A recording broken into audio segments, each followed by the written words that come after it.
overtime. It's not Mark Grandy, nor is it Kyle Madsen. You still got Sterling Bennett on overtime today.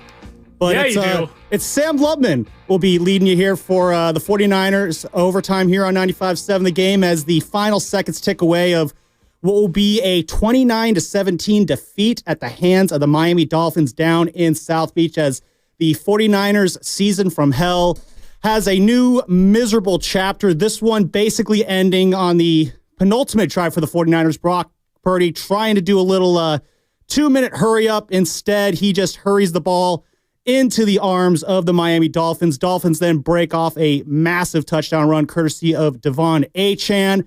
And that is how we have the score right now. 29-17. Niners are going to try and milk something out of this game here in this last minute, but it's pretty moot at this point. Sterling, it's been a while, brother. How you doing, buddy?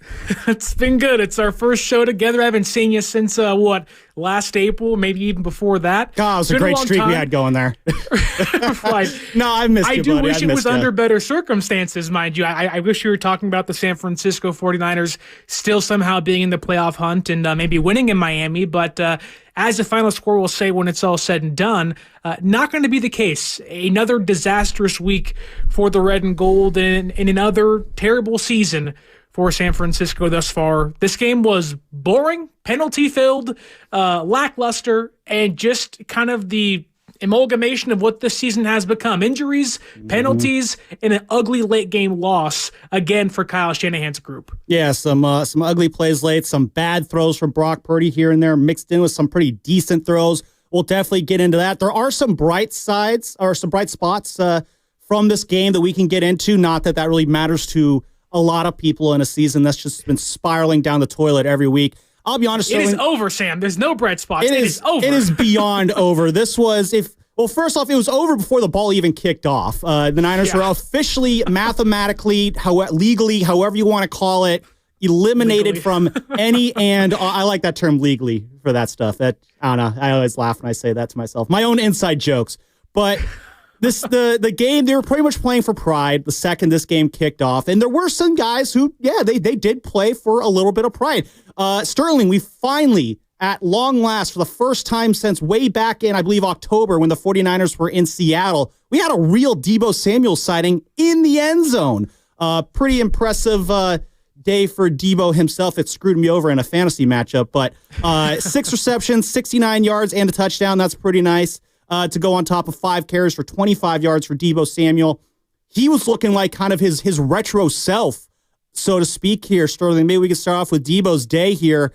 It comes in a game that obviously means nothing, and it's kind of frustrating to finally see this kind of a Deebo performance come in so late in the year when it means nothing. What's your immediate takeaway from the day that Deebo Samuel had today?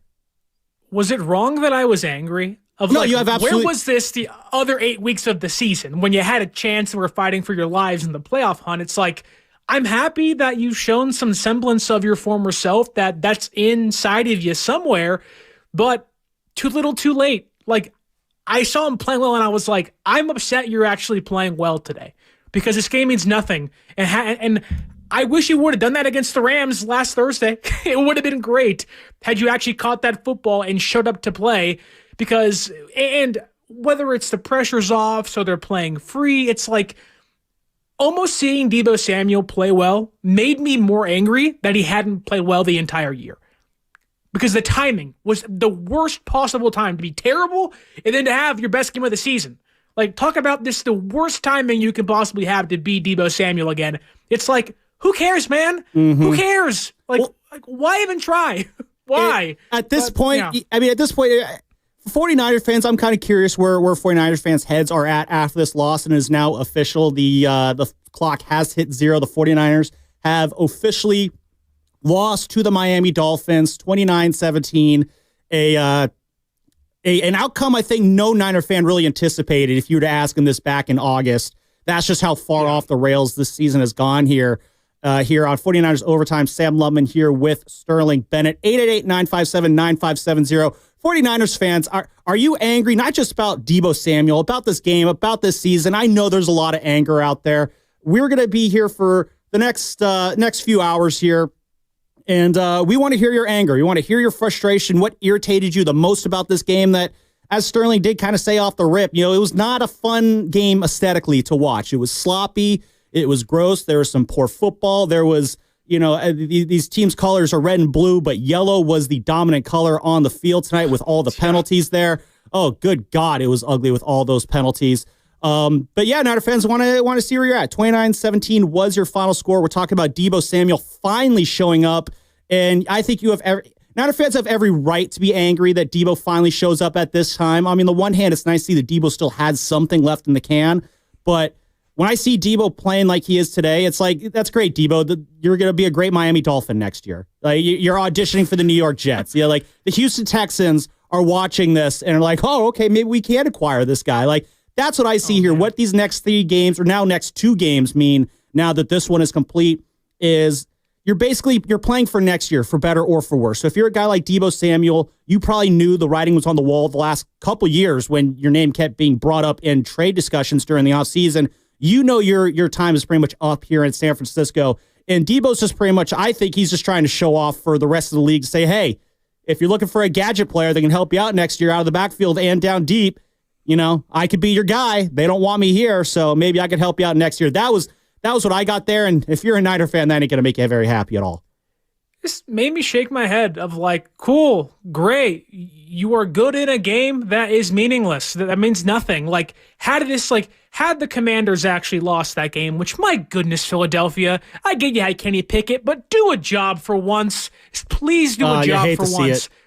But, I mean, that said, it's like, you come out like, this was the best Deebo Samuel has looked since last season. Like, honestly, he looked fresh. He was juking dudes left and right. He was running through defenders, in which he hasn't done all year long. He was making not just one guy miss, but 2 guys miss, but 3 guys miss. And it's like, why in a meaningless game where you have no motivation to actually play well, are you playing well? And I get it. You want to, as a leader, inspire the young players around you. I'm all for that. Thumbs up. George Kittle played great today. Deebo was great today. But like, that was about it on offense. As a fan, it's like, okay, what do we get from that? Mm-hmm. Nothing. And there is a further question to be had, because I know last week a lot of the conversation was, should they just play the backups, play Pearsall more, Cowing more, let the young guys carry the offense and the defense, and just see what you have on the depth of your roster? And in a game like this, it's like, you lose, which you should have won this game. The Dolphins did nothing well. Neither of these teams really did anything well. Yeah. Right. And so it's like, if that's how the veterans are going to play, like, why watch them? Just let Fred rest. Let Greenlaw not play, which, my goodness, Dre Greenlaw, like, his health in regards to getting him a contract is terrifying now. I get he has the Achilles injury, but another calf injury today. He played 2 drives and was done. Like, I don't want to give that guy any money at this point. Like, here's a 1-year proof. Like, I love Dre Greenlaw, but like, if you can't stay healthy, you're not getting a 3-year, $30 million contract. Here's a year, here's 2 years, here's $10 million. Prove yourself. Yeah. Like, you can put the incentives in there, but like, I'm not calling the Brinks truck. It's like, no way am I investing money into that. No, not at all. I mean, there's so many places we could go here with this. I mean, yeah, first of all, what you brought up about Deebo, I mean, it was Tony Romo, who was on the call along with Jim Nance for this one. They had the CBS Big Game of the Week, which, what's that tell you about this slate of AFC games that Dolphins-Niners was considered got the CBS #1 crew. But I guess they didn't want to go to Las Vegas for that Raiders-Jaguars game, that battle for the #1 overall pick. That I believe the Jaguars Jones Bowl, brother. Jaguars came out on top of that one too. So somewhere our own Joe Spadoni is celebrating big time right now as the Raiders are still in the driver's seat for a top 2 pick. But we're talking 49ers here. We're not talking about those sad little Raiders. But no, yeah, Tony Romo called it prime Deebo, the second to last play of the first quarter. Brock connects with Deebo on that right to left crossing pattern. You're thinking, you know what? The Niners might be out of the playoff hunt, but you know what? If they're playing hard here, if they're getting wins at the end of the year, Sterling, I'm kind of curious, and I'll ask you this. I want to get your answer on this in a second, but if you're in that crowd of like, you want to tank for a draft pick, obviously today you're very, very happy about that. Me, I'm kind of old school. I like to see teams just kind of win the game that's in front of them, and seeing Deebo perform like that, I'm thinking, all right, if we can get Debo going here, get a little bit more Ricky Pearsall involved. And Ricky Pearsall, oh, buddy, we'll get to him in a little bit. A lot of good and a lot of bad. A lot of good, a lot of bad. But, I'm thinking early in this game, like, you know what? If the 49ers can use these last 3 games as a springboard into next season, get guys, playing a little bit better here. Debo Samuel, obviously, he's trying to juice up his value for a potential trade. But I do think, there are positives, obviously, to winning games when the wins don't really matter as much, because you want guys to be feeling good going into the end of the year. And for a while, you were seeing that, but then you saw the penalties just really start to stack up. There was a drive where, the Niners, the first full drive of the second quarter, Brock, first off, does that play where he rolls to the left, turns around, tries to do a reverse field pass to Debo Samuel over the middle of the field. That was also a little bit high, almost got it picked. Then he got a false start in the next play. Brock almost gets sacked. Then he got another false start, and then you're punting. It's just every time the 49ers had some semblance of momentum, they would have a drive like that just would take them right out of it. There's no point. Now you got to punt the ball, and you're wasting offensive possessions. And that's been the situation all year, Sterling. That's been, you could blame the injuries, you can blame regression, you could blame whatever, but the story of the 49ers season, anytime something starts to go well, someone screws it up and does something stupid, and here we are having this conversation after a 29-17 loss to the Miami Dolphins at Hard Rock Stadium in Miami Gardens.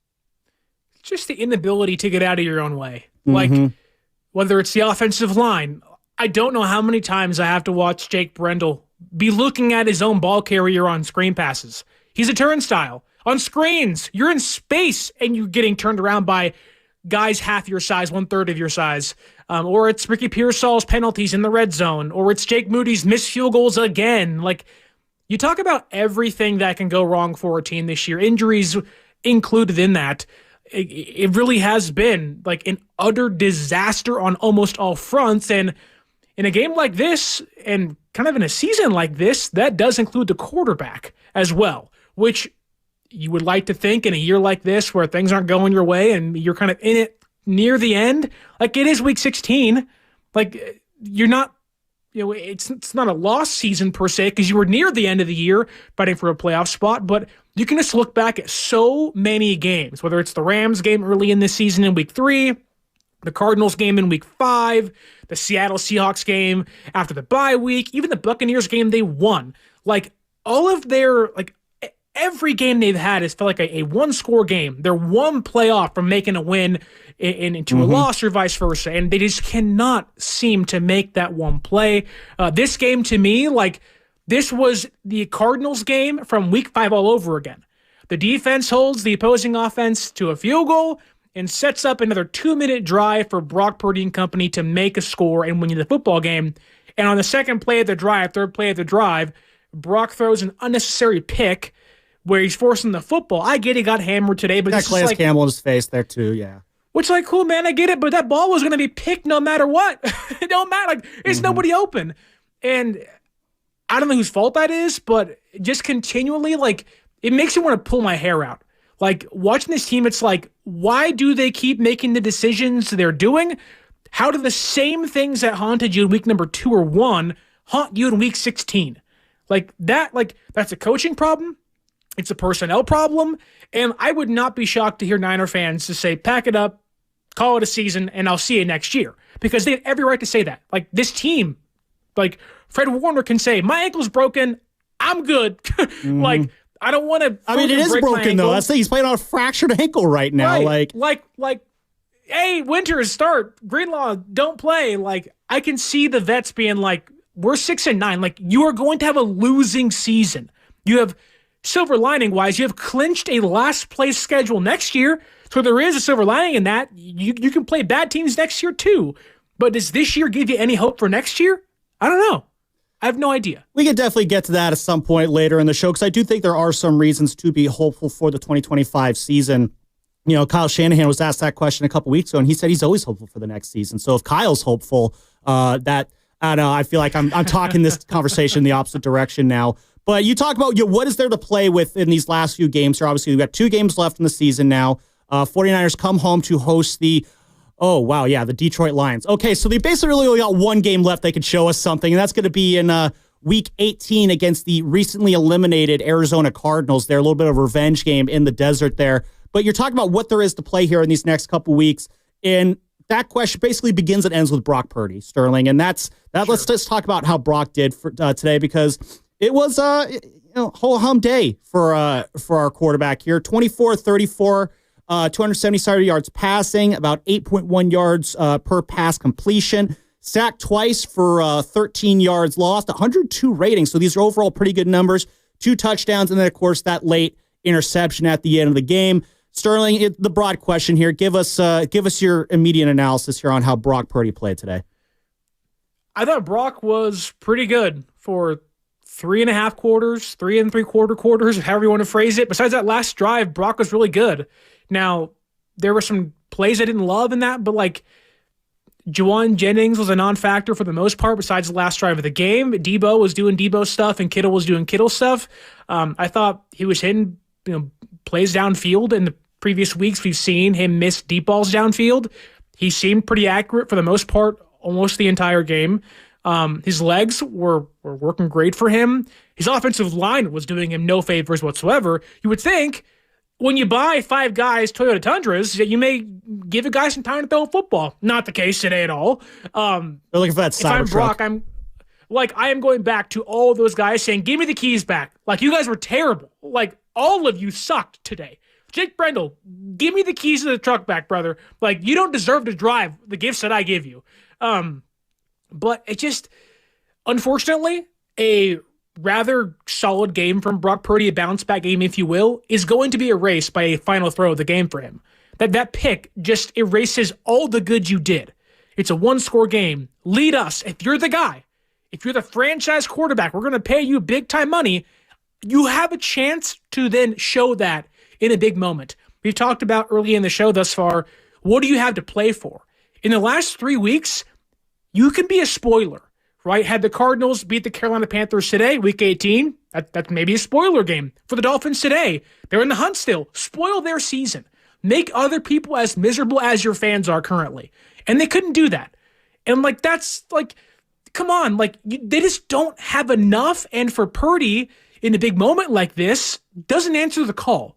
And that's happened over and over and over again. And unlike other games, it wasn't a personnel problem. It's just a bad throw.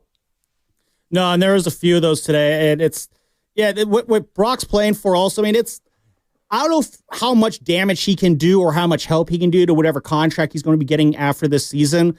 I feel like a lot of this conversation of Brock's contract has been done in the lens of what Jed York said before the season, or at the beginning of the year, really, where he said, we're going to give him a reset the market deal. And it seems like that's just going to be an inevitability now. Obviously, that remains to be seen. But Sterling, it was an okay, not great day for Brock Purdy. The first play of the game, he tried to do a check down to the right side to Kyle Juszczyk, kind of bounced off his hands. It was the second read on that play. Ball's a little high and outside, and right off the bat, it's like, oh man, I hope we don't have a rattled Brock Purdy here.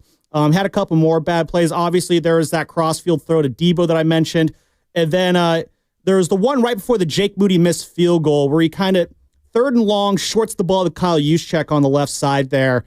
I don't think it would have gone for a first down to begin with there, but that was just a ball where it's just Juice was wide open. You had no excuse. You got to be able to connect on that pass. That's a pass that a quarterback of your level that you're trying to be next year, a franchise quarterback making that big money, you got to make simple throws like that. And unfortunately, there's just a lot of those throws that Brock wasn't really doing a great job on today. And it seems to me, Sterling, is you talk about not having any of that pressure. I do feel like, and I think Brock spoke to it earlier this week, just the pressure of trying to overcome all the losses the 49ers have had this year. Last year, Brock, it seemed like he did his worst work when he was trying to force plays. I'm curious if you're seeing this too. It just seems like a lot of times Brock's just trying so hard to put on his cape and be Superman and try, score 2 touchdowns on one play there. And it's those moments where it really hurts him. You think that in his second year, he would kind of be able to kind of turn that back a little bit, or a second full season, I should say. That's just not really been the case here. And I kind of wonder with so many guys absent, he hasn't had Brandon Ayuk all year. He hasn't had Christian McCaffrey all year. And they'd say at one point you had, when you had Spencer Burford and Nick Zakelj in on that offensive line, you got your, 3rd string left tackle, 4th string left guard there. So you got not just backups of backups, protecting your blind side there. So on the one hand, there's only so much a quarterback could do. But at the same time, like, this is how you got to do it when you're a quarterback sometimes. You gotta go that extra mile when no one else is. And to be honest, if we're being really hard, if we're being honest about Brock, he is not living up to that kind of level of play that I think 49er fans are expecting from him this year. And I think everything you said in regards to the personnel and not having Brandon Ayuk, like, all those things are true, but in this game it wasn't, because of all the great things Brock did, which let's not forget that he threw a great ball to Deebo Samuel, that got called back because Pearsall was not on the line of scrimmage for the second time on one drive. Oh boy, which likely would have led to a touchdown, so this score could have been different. Against the Rams last week, he put a ball on the money to Deebo Samuel. He dropped it. That maybe could have been 6 points. Who knows? And unfortunately, in this year, I have found myself too often saying, well, had that happened, had that gone this way, and a lot of that isn't on Brock Purdy. But again, in a game like this where you have 2 minutes, like, you have plenty of time, you have all your timeouts, there is no need to rush. There's no need to try to be perfect. There's no need to force throws. Now, I get it. He's a playmaker. He wants to make those big plays and make those big throws, and that's fine. That's what made Brock Purdy so great last year. But he talked about early in the week of, like, I need to refine, to play with the chip on my shoulder again.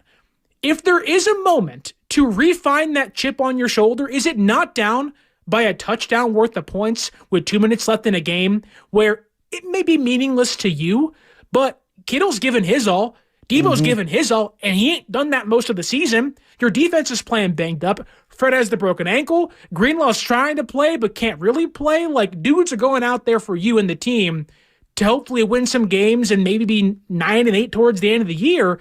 And he throws the ball to Juwan Jennings, who's not open by any means. Yeah, he gets hammered too, but it's like, so what are you doing? Drives. Yeah. Like, those are drives where you are supposed to be the answer to the question of, are we going to win this game?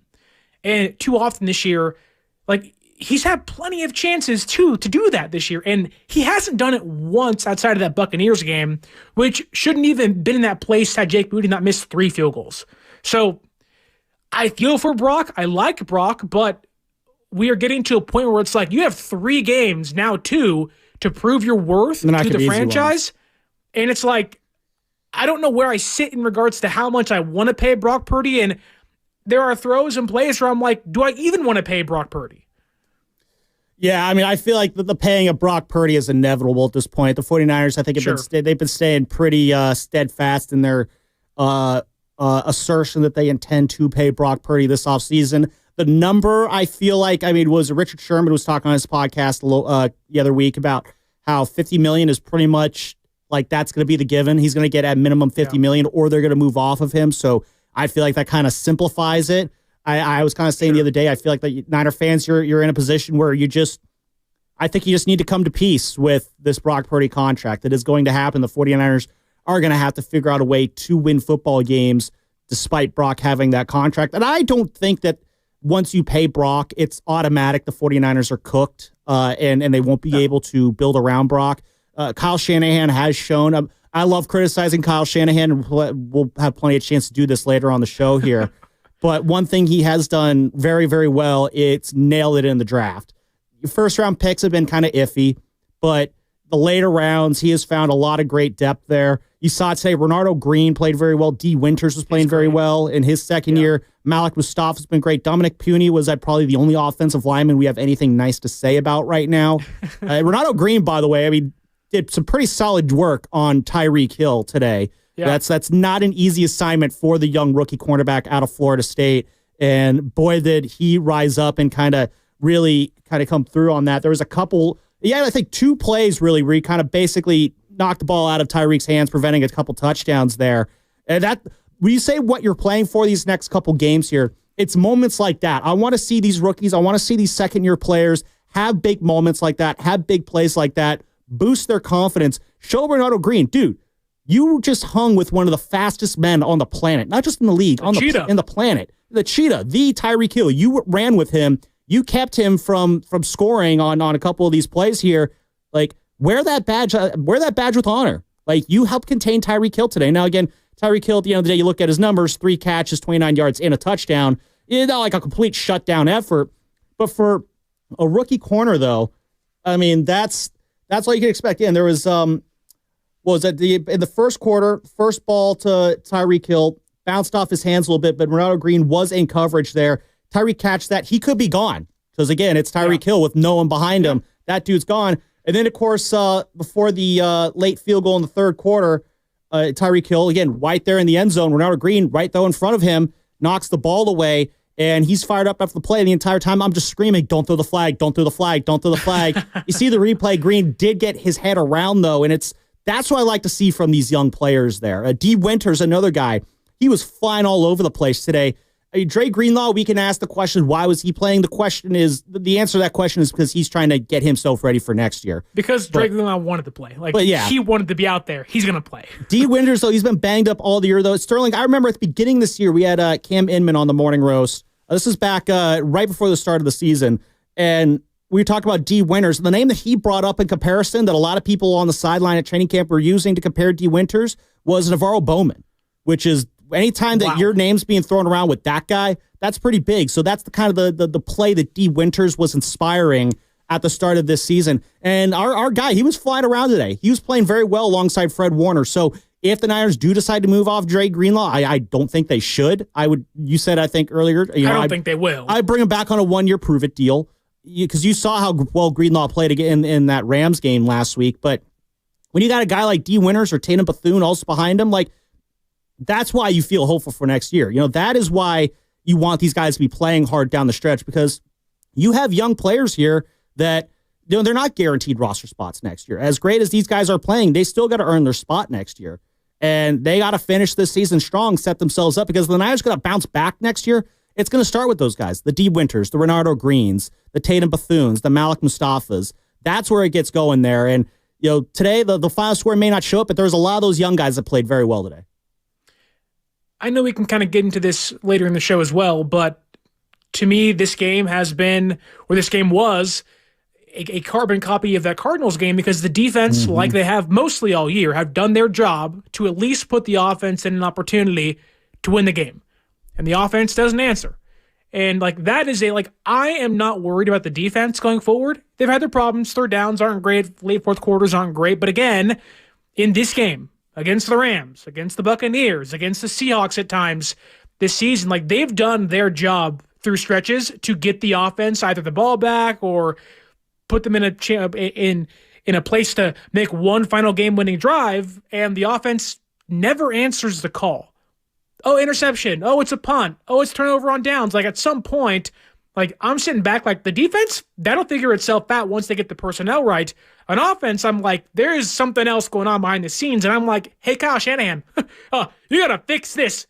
23 points the last 2 games against the Dolphins and the Rams? Mm-hmm. That's how you're going to go out? 10 points the week before that against the Bills. I mean, obviously you had that dud in the snow or in the cold against Green Bay, but then against Seattle the week before that, you did manage to get at least 20 there, but it's just, it's just every week. It's just one disaster after another. We're going to keep getting into this discussion after the break. 888-957-9570. 49ers lose to the Dolphins 29-17. The 49ers now stand at a 6-9 record on the season. That is not a nice record at all whatsoever. It's Sterling Bennett. It's Sam Lubman. It's 49ers Overtime here on 95.7 The Game, brought to you by Fremont Bank, celebrating 60 years of full-service banking with no compromises. More Niners talk and your calls after the break.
quick screen outside to Debo. Get your hands on Kittle. Purdy throws downfield, and he's intercepted. Picked off. Coho has it. All set up because of the pressure by Calais Campbell. Campbell forced the bad throw, and Cater Coho has the takeaway. Now back to overtime with Grandy, Madsen, and Bennett, with sounds from the locker room and your calls at 888-957-9570. Overtime continues now. Well, we got Bennett. The sounds from the 49ers locker room are certainly on the way, but there is no Grandy, there is no Madsen. And we're still waiting on some of these callers. 888-957-9570 is the number to call in. 49ers fall to the Miami Dolphins 29-17. Sam Lubman in for Mark Grandy and Kyle Madsen, joined alongside by Sterling Bennett. And that was Brock Purdy's final throw of the day. I guess it was his final throw of the day, but it was his interception that he threw today. Jim Nance, Tony Romo on the call there. Might as well have been. Basically, once again, for the second week in a row, the 49ers game comes to an end with a sad interception from Brock Purdy in a situation where we needed to see him execute a near flawless 2-minute drive. And it's becoming a pattern here. Sterling, you brought it up. There was that Rams game at the beginning of the year. There was the Cardinals game a couple weeks after that. He did do it against the Bucs, but he was not able to do it against the Rams last week, and he was not able to do it against the Dolphins this week. It is these late game, fourth quarter comeback, the 2-minute drives. They're not easy to do, but if you're going to be a highly paid quarterback of a team with Super Bowl aspirations, you have to be able to come through in these situations there. Brock Purdy, once again, not able to do so, and you could point at the lack of personnel he has on his offensive line. Again, the blind side of his offensive line was not available today. He lost Aaron Banks midway through this game to a brutal knee injury, which we'll hopefully find out some more information on that. He's going to be a free agent, too, so I hope he's okay. Yeah, that one was pretty bad. I think you can even hear the break on the broadcast. That's how you know it's a bad one. Trent Williams, he was ruled out before this game started, so Jalen Moore, he was next man up. And honestly, I thought Jalen Moore played pretty well overall. He's been good all year. He's been good all year. Yeah, it's just he's been a guy who I feel like ever since he was drafted has kind of had a bit of a microscope on him. And this year he has more than done a good job filling in for Trent Williams. But lack of personnel aside, Brock Purdy just then he got hurt too. Yeah, that's right. Yeah, the Jalen Moore got hurt, so that's why I didn't even finish my thought, because Spencer Burford then comes in, and so you have a third string and a fourth stringer there protecting your blind side, and Calais Campbell came bulldozing in right over Nick Zakelj there on that final interception. And even still, though, it was just not a great throw on the second play of the drive. And it's Brock Purdy in these late game drives to win it all. It's kind of a thing you need to do if you're going to be a very good quarterback. It's winning games late, and he has failed on numerous occasions throughout this season. And if you're looking for reasons to be apprehensive about what the future of Brock Purdy holds, moments like that, that's not going to do anything to kind of quell those apprehensions. Well, and if you are to dissect, like the quarterback tiers, if you will, it's a very thin line in between being elite, being great, and being good. And I think, for Brock, I think Brock Purdy's a really, really good quarterback. And I think that Brock has shown in the last, 2 years or so starting that this team can go to the very end, and he's capable of winning a Super Bowl. I would not put that loss on him, at least solely on him. But there's that thin line, and I think that, when you want to break out of that category with the Dak Prescotts and the Kirk Cousins and the Sam Darnolds at times and the Geno Smiths, so while I do think there are, there's nuances within those tiers, like Brock has kind of put himself with this season of production in that same grouping. And that's not really where you want to be. Like, look at all those teams. They pay for these quarterbacks, and they're competitive. They go to the playoffs, but they just can't get over the hump. And while I do think Brock is better than Dak Prescott and better than Geno Smith and whatnot, it's just that, I'm in between of this year to me can't be a referendum on the last 2 years for Brock Purdy, but you have to ask the question, like, is this going to be Brock Purdy going forward?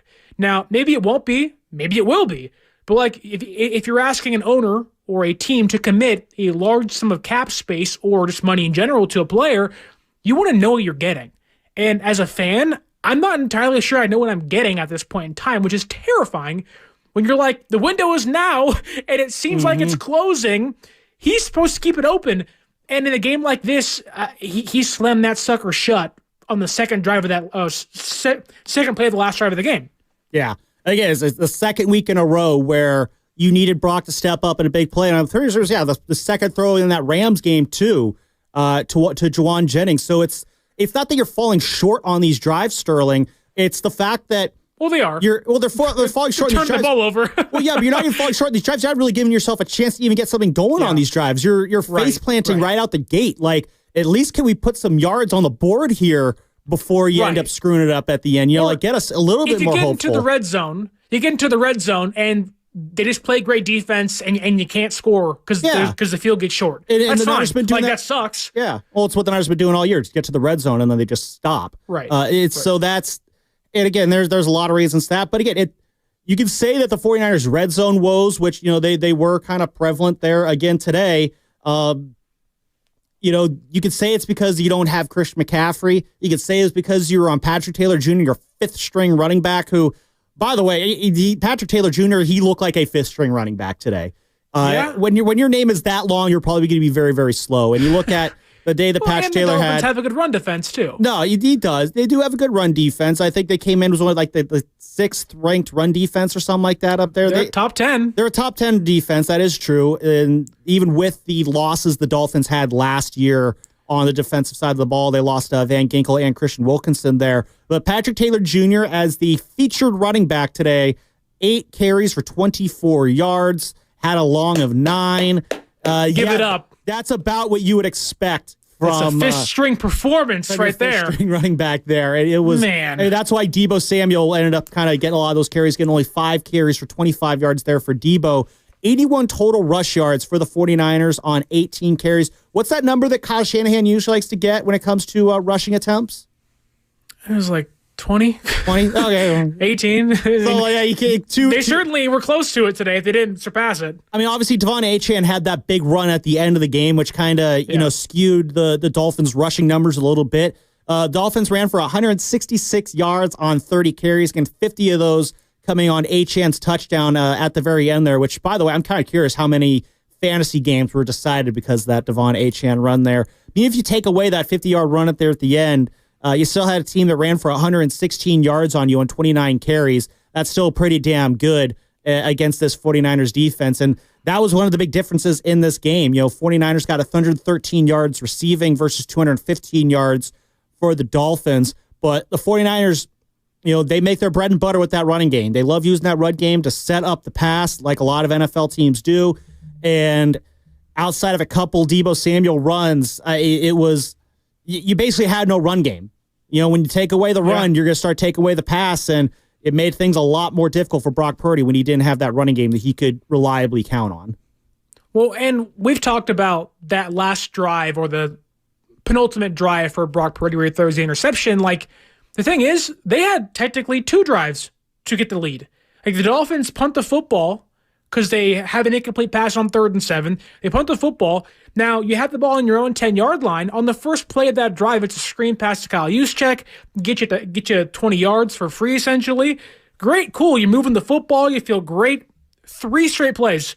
Run by Deebo for almost nothing, a screen pass to Deebo, and it's 3rd and 4. And it goes to a check down to Patrick Taylor Jr. behind the line of scrimmage because Purdy's running forward, and he gets like half a yard. You blow that drive. Okay, great. Then your defense answers the call once again. On 3rd and 3, they stuff Raheem Mostert. They get the field goal. You're only down by 5. You go score a touchdown. Hopefully you milk some clock. If anything, you give Miami the football with like 30 seconds left, 20 seconds left, and the Dolphins all game showed no ability to get vertical whatsoever. Lenore was locking down Tyreek Hill in the end zone. That little tip off the finger in the back of the end zone was great. Green was locking him down. Like, it was all screen passes, and it was runs and pitches. It Very was similar John Smith. offenses It was here. Achane. And it's like, that's who they've been. And the defense struggled a lot with that today, but it's like, this the offense is not being able to pick up the defense. Like, you're the genius, you're the play caller, you're the quarterback. You want to like this is the tandem we are supposed to believe in, and you can't beat the Dolphins with a 100+ yard George Kittle, the best Deebo Samuel we've seen since October, if not week 1, if not even last year. This was probably Deebo's best game all year long. Let's be real. Right, and you can't pull this off. Like, come on. I know the season's over with. I know there isn't much to play for, but it's like, you got to give and show me something. There's a heartbeat involved. Exactly. Like, show me that the offense has answers. And this is where, unfortunately, for people who love to crush Kyle Shanahan, it's kind of like, I feel like there's a lot of this going to Brock just for the lack of performance here, because I feel like the play calling today from Kyle Shanahan, I don't have any real qualms with it. It's fine. It's standard Kyle Shanahan. There were a couple situations where I would have liked to see him be a little bit more aggressive, but those were on, the 3rd and long plays. Like, I'll never understand, like, just take a shot. If you're at 3rd and long, just take a shot with your quarterback and see what can happen here. And because, like, you basically have nothing to play for. So it's not like if you lose the game, you get a better draft pick and a better schedule. If you win the game, you get some more confidence. So, like, you really don't have a whole lot to lose because you get something positive in the end, no matter what the result.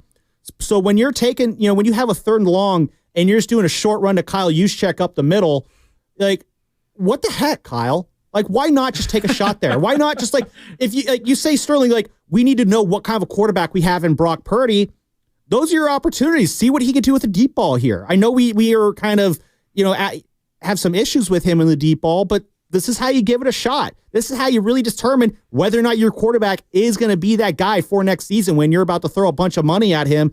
Instead, you just turtle up and go into soft Kyle mode, and it's just like, well, now I'm kind of even wondering why we even bother at this point.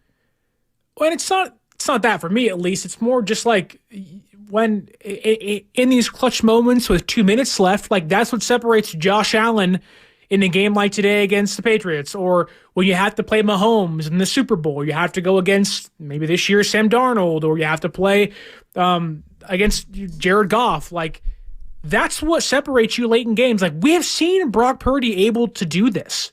Did it against the Lions last year in clutch time. Did it against the Packers at times last year. Like, we've seen Brock Purdy come back in games like this, and it's like, I know not having Ayuk certainly hurts you. You haven't had him essentially all year. Like, that to me isn't an excuse. Like, you hadn't had him all year. You haven't had CMC all but 2 or 3 games this year. Like, you've had to live without those guys and find ways to win without them. Week 16, you are still forcing passes. Like, we're still doing haven't things figured it out. Yeah. Right. And like, I get it. It's a lost year. You're not going to go to the playoffs, whatever. But like, Shanahan's not walking into this game saying that. He's like, nope, we have a game plan. It's going to be great. And again, had Pearson not got called for the penalty, they probably score a touchdown there, and maybe the game's a different outcome. And Jake Moody doesn't miss a field goal. Like, some things didn't go right for them that they can't control outside of personnel not doing their job right. But it's like, for Brock, despite those things that went bad, you still have a chance. And that's what a franchise elite quarterback is supposed to do, despite your defense not playing well, despite your kicker missing a field goal, despite your own offensive personnel and your offensive line getting called for penalties all day. Can you overcome? And this year, Brock, maybe outside of that Rams game early in the year when it really wasn't his fault, they just haven't had enough to overcome the mistakes. And I'm sure Purdy's pressing. I get that. I think he's but in a game like pressing. this, but in a game like this, you don't have to press. You have 2 minutes and 10 seconds and 3 timeouts. Why are you pressing? Yeah. You've shown the ability to move the ball on the Dolphins defense almost all game long. Like, why are you pressing? Like, you can take snaps, you can throw balls away, you can live to fight another down. Mm-hmm. And this game, the Cardinals game early in the year, the Rams game last week, there's not been this, oh, it's only second down. Oh, it's only first down. It's no, I had to get that big play now. You don't. You have 2 minutes and 10 seconds. Like, take your time, brother. You can call timeouts. You can take a knee if you want to, for all I care. You got plenty of time. I don't know about taking a knee, but no, I see you're getting at there. Spike the football. Like, you can scramble. Like, you have plenty of time on the clock. Yeah, but I like what you're saying here, Shirley, because it comes down to the overall issue of Brock Purdy, and that if the question I like to kick around is, do you think Brock Purdy can get better? He's 24 years old. He's 2.5 years into his career. That's a lot of room to grow. Josh Allen, it took a couple years for him to become a finished product. Patrick Mahomes had the benefit of being able to sit behind Alex Smith for a bit. But even it took a year or two for Patrick Mahomes to really evolve into the Patrick Mahomes that we know and love today. Maybe not love, but at least we know him. But the disdain I have for him in my heart is unlike any other. It's probably very high and rightfully so. But a lot of these, if you're like Josh Allen, took a bit of time. Patrick Mahomes came along pretty quickly. Joe Burrow came along pretty quickly. Lamar Jackson got integrated pretty well there. Those are your elite four in the NFL. It's kind of hard to compare any quarterback to those four without being disappointed. But Brock being in that second tier quarterbacks, I definitely think he can still win, a Super Bowl when you're in that tier. But at the same time, though, I don't think Brock is at the peak of what he will be. I don't think we've seen Brock hit his ceiling. I think there's still so much more in Brock's game that we can see. I think he's absolutely capable of reaching that level. It's just a matter of, will he allow himself to reach that level? And when you are forcing yourself, when you are pressing, you can start getting in your own head there. And I think Brock has mentioned that the contract has been kind of weighing on him a little bit. And those situations where there's no easy way to say this other than just dude, you got to figure this out. You got to get out of your own head. And because as long as you're up in there messing with your brain like that, you're going to keep having situations like this where the team falls short at the end of games because you're not connecting on the throws that you're supposed to be making. But there's also a difference. There's a massive difference in Josh Allen and Lamar Jackson and Patrick Mahomes and Joe Burrow. Those guys had probably more college success than Purdy did, or they are physical specimen of players. Josh Allen was just wild bucking bronco. I play football. I don't know how to control myself, but I have this amazing arm talent and this speed and this amazing build. I can run through linebackers. Lamar Jackson didn't play for half the year until Joe Flacco got benched, and they made the entire offense around him and his running ability. Patrick Mahomes had a year to sit, and then he took off because he had an amazing arm. Those guys got better because their physical talent was able to be reined in and harnessed into one area and grow.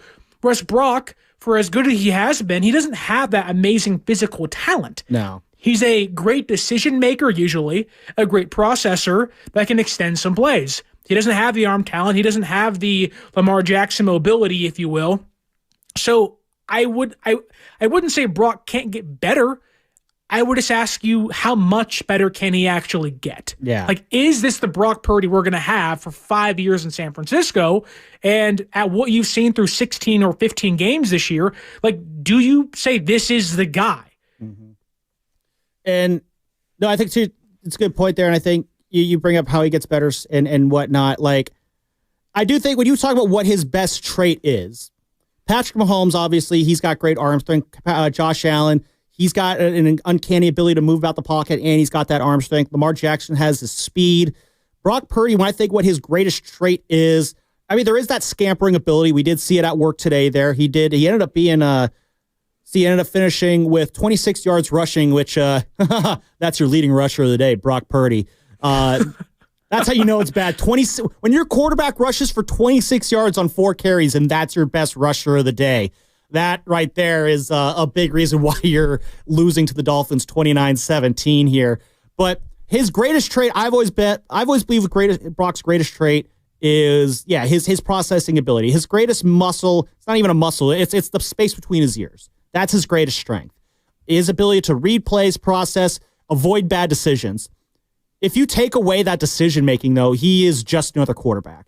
And I think that's kind of what you saw today. You saw a quarterback who was not utilizing. Yeah, he's not utilizing that decision-making ability that we saw carry the 49ers to an NFC title game in Philadelphia when he first took over. It's the same decision-making that, we saw. I go back to that Baltimore game on Monday night last season on the Christmas night massacre where Brock threw 4 interceptions. And that was where you really saw the decision-making. He was forcing balls there. He was forcing plays. He was trying way too hard, and the result was a disaster. And it took him a couple games to truly bounce back from that. Green Bay, you saw it too. That he should have been picked off on that first drive in the Green Bay game. Again, trying to force stuff there. But the difference between that, Brock, is he was able to pick up the decision-making and later in those games. Obviously, the Green Bay and the Detroit game, not the Baltimore game. That was just a lump of coal right there. But he picked it up and he turned things around later on. You're not seeing that, though, with Brock. The decision-making, it's not, if it's good at the beginning of the games, it gets bad later in the games. If it's bad early in games, he doesn't really pick it up. And as a result, we have a quarterback now who it's just like, I'd be nervous. Niner fans should be nervous about Brock Purdy right now because he is, I don't think, as good of the quarterback as right now that Niners need him to be. He's far from as bad as he could be, though. And that's just a horrible middle ground we want to get into here. So 888-957-9570. We are here for a little while longer. We'll see how long these calls go there. We would like to hear from some of the 49er faithful, though, so please give us a call, 888-957-9570. Want to hear your thoughts on this 49ers loss, 29-17 to the Dolphins at Hard Rock Stadium in Miami Gardens, as this 49ers season is officially a losing season now. They will be I think they're locked into fourth place now in the NFC West. Is that right, Sterling? They are locked into last place. They are locked in for their first under 500 season since 2020. Which also came after a Super Bowl hangover. So that there's, again, if you're looking for positives, we get to some, let's take away some of the positives on the other side of this break here that we're coming up to. But if you're looking for positives for next year, what gives you hope for next season, the schedule next year is going to be a very easy one for the 49ers. First off, you have the Southern divisions that you're playing next year, the NFC South and the AFC South. So right off the bat, you have a pretty soft schedule to begin with. I believe you host the Jaguars and you host Tennessee next year. You have to go to Indy and Houston. And then on the NFC South side, you have a trip to New Orleans and you have a trip to Tampa, which I don't know how much that scares you overall. Niners are handling their business against Tampa. And then you're going to host Carolina and Atlanta. You're probably going to get the Giants and who am I forgetting? Oh, the Bears. Get the Bears again. And they'll be a much better Bears team next year. But overall, your NFC slate. They got to figure that head coach stuff out first. Well, you got to imagine they're going to be better next year. I mean, honestly, Kyle Shanahan could be the coach of the Bears if you really want to believe Mike Florio's trade suggestion there. Get out of here. Well, that's a totally different conversation for later on, though. And then you're probably going to get, and then I don't know if you're getting an AFC North team or an AFC East team for because you have that 17th game that they added on a couple of years ago. Now that's an extra AFC team. The Niners will be on the road for that one this year. They hosted the Chiefs this year. I don't know if they're going to. As long as it ain't the Jets. They're either going to be going to, they might have to go to the Jets because you have to either get a last place AFC East team or a last place AFC North team. That place is hell. I never want to go there again. So all this is to say that your schedule next year sets up pretty well for the 49ers to have a bounce back. And you really can't even play, though. Well, that's way too soft a schedule because when you have both the AFC and NFC South divisions on your schedule, you're pretty much set for a soft schedule nonetheless. So, Sterling, we're going to keep this rolling here. We're going to hear from Kyle Shanahan on the other side, and we're going to talk about some positives, some other negatives. Ricky Pearsall, we haven't really talked about him. You talk about positives and negatives. Yikes. He had quite the up and down day. So we're going to get into that as well. And again, like I said, Kyle Shanahan on the other side. It's Sam Lubman. It's Sterling Bennett. It's 49ers overtime coming at you after a 29-17 loss. 49ers fall to the Dolphins in Miami. We are brought to you by Fremont Bank, celebrating 60 years of full-service banking. No compromises. More Niners, more Sterling, more your calls after this break.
good from 21.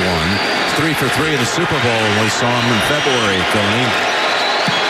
Second-year player this time. No good. I think the crowd just heard that they still have a shot at the playoffs. They're starting to feel the chance.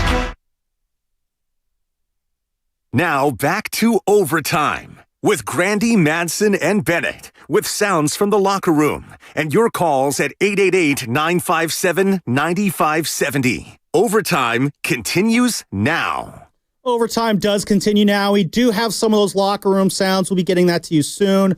We do have Sterling Bennett. He is here. 888-957-9570. We'll start getting your calls in as well. Anthony and Brentwood, don't go anywhere. We'll get to you. I want to hear how honest you get about Brock Purdy. It is Sam Lubman, though, not Mark Grandy, nor is it Kyle Madsen here on 49ers Overtime on 95.7 The Game. 49ers fall to the Dolphins 29-17. That was Jake Moody's missed field goal, because you can't have a sad day of 49ers football without a missed Jake Moody field goal. It is just a smorgasbord of disappointing 49ers moments today. We'll get to Jake Moody in a second. We're also going to hear from the head coach, Kyle Shanahan. We're going to hear from him in about 6 minutes. We'll play that at 5:40. We will play the head coach, Kyle Shanahan. First things first, though, before we do anything else, we got to get our guy, Anthony in Brentwood, on the line here. He has got to be honest about Brock Purdy. Anthony, what do you got for us today? Was this Anthony in Brentwood? Was this Anthony in Benicia? I live in Brentwood, but I always call from Benicia. That's so what's up, Sam? I'm doing good, That's Anthony. right. How are you doing today? How was your Sunday if you exclude this Niner game? I had a good Sunday, very productive, had a good workout, and then just relaxed. There you go. Oh, so you missed the Nice. Niners game. Lifting some relaxing. weights. If you're relaxing. So, yeah. So check this out. So, all right. So first thing first, I just kind of want to respectfully disagree that Brock is better than like Dak or Geno or any of those like mid-level quarterbacks. Like he's the same. I believe that like Brock has showed us that when things are going pretty well, he can be just as good as a Tua, and he can be Dak, right? Like I feel like they're all kind of in the same. They're not elite, but they're not terrible, and they can get the job done. But when you look at Brock, we do have to be honest with ourselves. He doesn't elevate others around him. And that's always what the conversation goes back to.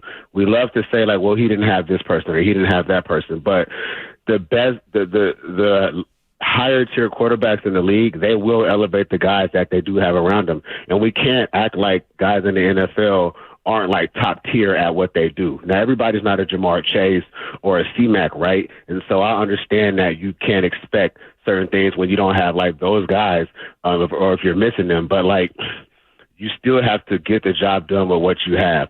And Brock Purdy has shown more often than not that he can't really do that when he doesn't have all of his weapons. And some people can kind of turn that argument, either way and make it sound like it's not his fault. But he is at the helm. He will be, commanding a pretty large salary. And so when things are going at their best, he gets the credit. And so when things aren't going very well, it still falls on him.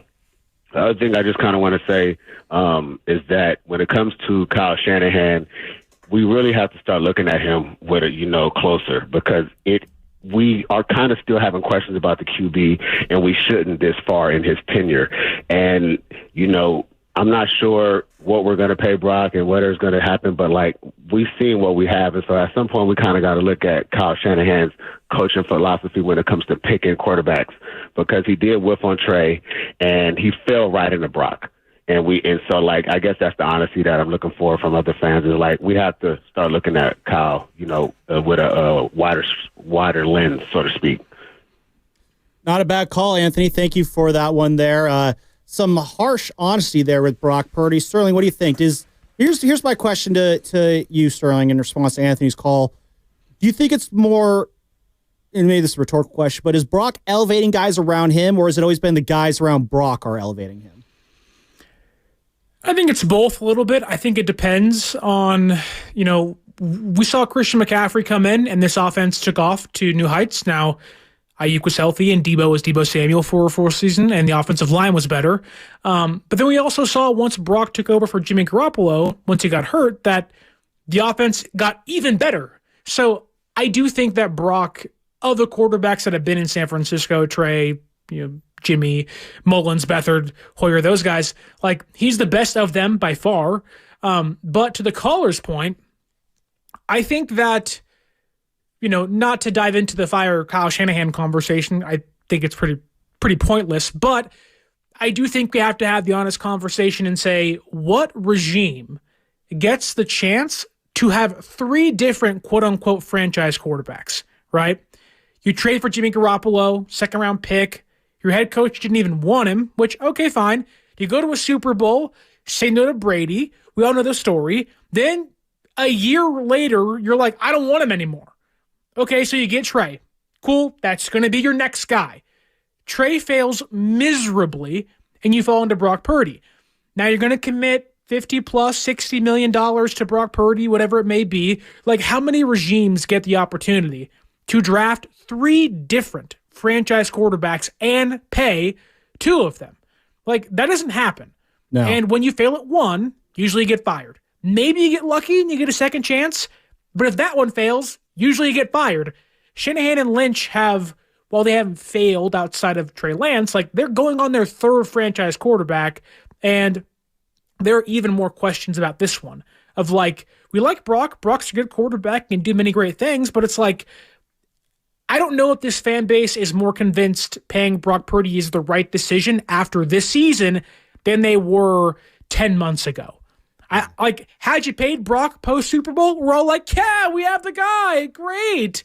And now it's like, I don't know. Like, should they do this? They probably will, but we could be sitting here in 2 years' time. Yeah. Right, like, you can be sitting here in 2 years' time like, wow, what a grave mistake that was. Mm-hmm. No, and I always kind of look at it a little bit more further there, Sterling, because Kyle Shanahan's going to be going into year 9 next year. And if he's moving off of Brock, that means he'll be making basically his 5th quarterback decision. The first quarterback decision he made was in 2017 when he decided to wait for Kirk Cousins and go with a combination of Brian Hoyer and C.J. Beathard rather than draft Patrick Mahomes or Deshaun Watson. The second Kirk quarterback might be here next year, baby. Who knows? The second quarterback decision he made was to roll with Jimmy Garoppolo after Jimmy was basically dropped in his lap because Bill Belichick is a fan of Mike Shanahan, not Kyle Shanahan. And you rolled with that one, and that was a good decision for Kyle Shanahan and the 49ers until it wasn't. And in that time, you had the chance to pivot off of Jimmy for Tom Brady, and you said no, which and maybe it's a good decision in its own right. Then Jimmy's game went to hell, so you decided to trade 3 first-round picks to make your 3rd quarterback decision. That was to go with Trey Lance. You didn't know how to use them. Remember the whole, I can't do 2 quarterbacks because it disrupts my rhythm. He had that whole issue. And then you finally gave Trey the starting job. You never really empowered him. And all you do is just run him up the middle like a battering ram until you break his ankle and try to justify it by saying, oh, Josh Allen does that too. And then you're basically bailed out by your 4th quarterback decision, which is to roll with Brock Purdy once he took over for Jimmy Garoppolo. Brock Purdy, who basically is the reason why Kyle Shanahan is still employed with the 49ers, because if Brock did not exist, if it was, Brandon Allen or whoever that was their 3rd string quarterback there, or Nate Sudfeld, if that was your 3rd string quarterback in 2022, Kyle Shanahan would be panhandling in 2023, looking for a job. Oh yeah, when you waste 3 first-round picks on a quarterback that you get 4 starts out of, yeah, that's a fireable offense. Brock Purdy is the reason why Trey comes back and Trey's the guy the next year. No, well, if they really had any sort of faith in Trey, if Trey had anything going for him, why is he sitting behind Cooper Rush right now? I mean, so I didn't say it wasn't a bad pick. No, they botched it. They flopped the pick. Trey Lance was a bust, and you were saved by Brock Purdy. So if you're going to pivot off Brock Purdy, the guy who saved your ass, that's basically saying the reason that you're here is not good enough. So that means you're making a 5th quarterback decision. You once again failed to find your quarterback after you should have been fired for the prior failure. It's just, honestly, I'm just tired of the quarterback carousel with Kyle Shanahan. And now you're talking about Kirk Cousins or Sam Darnold. Well, first off, we watched those Monday night games last week, Sterling. If you're watching those games and thinking, well, Brock Purdy can't win the Super Bowl, but one of these guys can, like, come on, get out of here. Like, I don't want to hear from you. And I said it on Thursday. If Kyle Shanahan decides to pivot to Sam Darnold or Kirk Cousins, just fire him right then and there and save us from the agony of next year, because neither of those two quarterbacks are elevating this team to where the 49ers want to go. Because I'm taking Brock Purdy. I don't care what kind of season Sam Darnold's had. If you put Brock Purdy in Minnesota with what Sam Darnold's had to work with, they're probably still 12-2 or 13-2, whatever their record is now after they beat the Seahawks today. If you put Brock Purdy in Atlanta, it's probably a mediocre season because that's a mediocre team. And Kirk Cousins is a mediocre quarterback right now who is getting older by the second. So this is all a long-winded way of saying, no, I'm not giving Kyle Shanahan a fifth chance to pick a quarterback here, because it's just, fool me once, shame on you. Fool me twice, shame on me. Fool me 5 times, I'm banging my head against the wall until there's blood spurting out of my ears. Like, I'm violent picture. It is. This is. I'm done playing this game that Kyle Shanahan is just going to magically find his quarterback. Well, so if that's the case, and if that fifth decision is paying Brock Purdy or not paying Brock Purdy, what do you do? I think Kyle Shanahan, for better or worse, is married to the fate of Brock Purdy. You're gonna pay Brock Purdy. Well, he doesn't have to be. You see, I don't think there's an option out there that puts the Niners in a better position. If you move to Sam Darnold, then you're a 10-win team next year. You're knocked out in the first round. Then I'm not wasting my time with Kyle Shanahan anymore at that point. Yeah, it's just, I don't disagree with you. I'm just saying, like, yeah, it's just, how many mulligans does a guy get before we're just like, you know what, like, it just isn't it. Like, well, I think Kyle's a very smart football mind. There's a lot to like about him as a head coach. I don't think he'll win a Super Bowl with the 49ers. I think Kyle Shanahan is Andy Reid 2.0, where he's going to go somewhere else, and that'll probably be where he figures it out. But Kyle Shanahan, he keeps getting his own way. He keeps getting his own way with these quarterback decisions. And yeah, I'm at a point where it's just like, dude, either you got your guy or get out of here. Because 9 years in, it feels like they have the guy. Like, they're going to pay Brock to be the guy. And then, to your point earlier, then once they pay Brock, they are tied together. And if Brock fails, then whatever. Now, if injuries happen, that's why I think Kyle is married to Brock Purdy at this point. But he's not married to him until he pays him. See, even I think he does move off of him. I still think that it's just like you're just delaying the inevitable. I mean, yeah, if you hire Kirk Cousins, but if you get a 26-year-old, 27-year-old Sam Darnold that you like a lot, I mean, I'm not saying I do that. I would pay Brock Purdy the money over Sam Darnold or Kirk Cousins, who's going to be 37. But I'm saying if that's the logic, then just save us the pain. I mean, sure, but look, they're going to pay Brock Purdy. Yeah. Whether it's 40, 50, 60, $90,000 million, they're going to pay Brock Purdy. But to kind of the wrap up a conversation, it's like, for Brock, whatever they pay him, it's going to be scrutinized. Mm-hmm. It's either going to be too cheap, going to be too expensive, going to be, how does the cap work? Like, you are going to then tether yourself to him in the future. And where Brock Purdy goes, the team will go. Like, I don't think this team is going to be great and be Super Bowl caliber team just because CMC's playing or Ayuk's healthy. Now, I think they can make them better, but, like, let's be honest here. Who wins Super Bowls? Great quarterbacks. And if you don't think Brock Purdy's a great quarterback or an elite quarterback, then as a fan, you are going to be opposed to paying him in any form or fashion. Yeah. And if they get healthy next year and there's Ayuk and it's CMC and it's Debo and it's Kittle and it's whoever else is out there, like, you still got to figure out who the quarterback is. And if they believe Brock Purdy's the quarterback, then you have to kind of sit with the choice and say, is he elite enough to win you a Super Bowl? Which Mahomes usually does, which Brady does, which Roethlisberger did, which Manning, like, there's not many Brock Purdy-like quarterbacks that win Super Bowls. You know, the comp is that where you want to be as a franchise? The comp I've always kind of had for Brock Purdy, and I know I said we're going to play Kyle Shanahan. We'll play that in a little bit.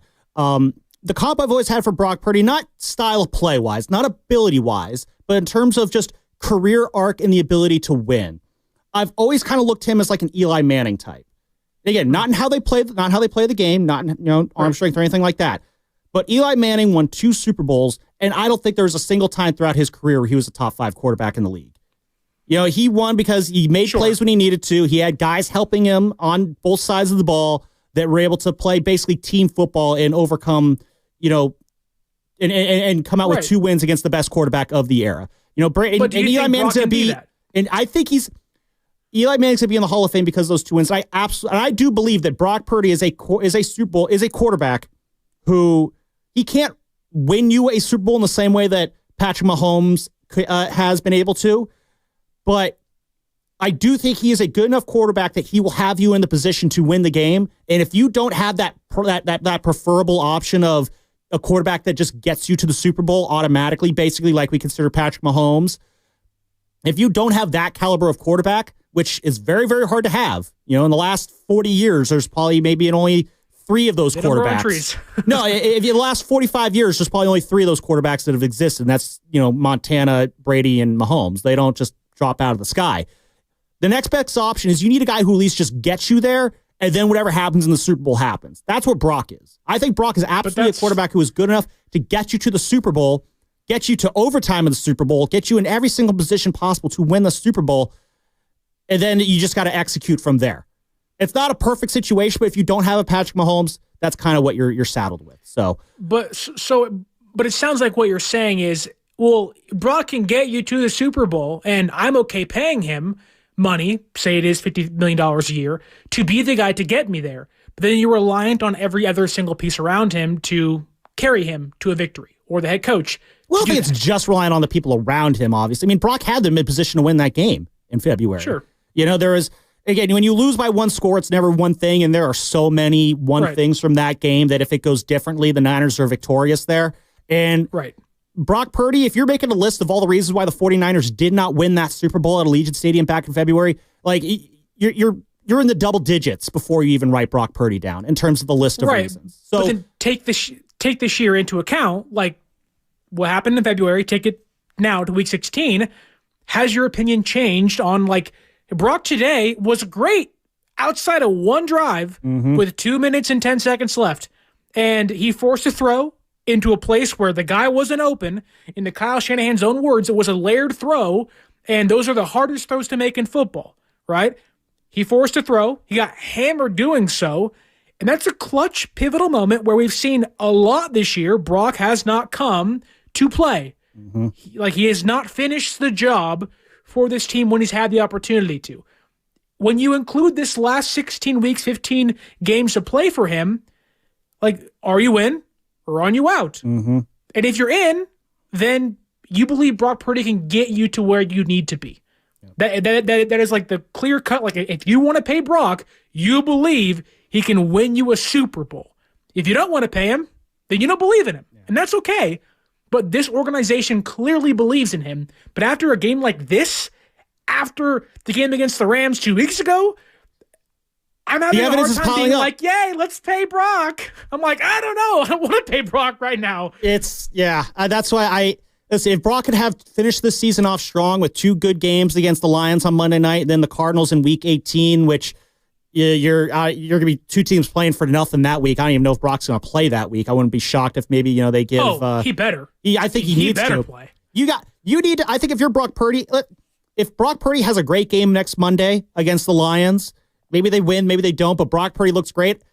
Maybe we talk about benching him week 18. I need him. The last time I see Brock Purdy on a football field in this 2024-2025 season, I need to see a stellar performance out of him. This was not it. I've been teasing Kyle Shanahan. We're gonna pull a Kyle Shanahan, though. We're going to punt on Kyle Shanahan, much like how Kyle punted towards the end of that fourth quarter there to take the ball out of Brock's hands. But instead, we're going to head out to New Jersey. Mitch in New Jersey coming to join in here on 49ers Overtime with Sam Lubman and Sterling Bennett. Mitch, what do you got for us today?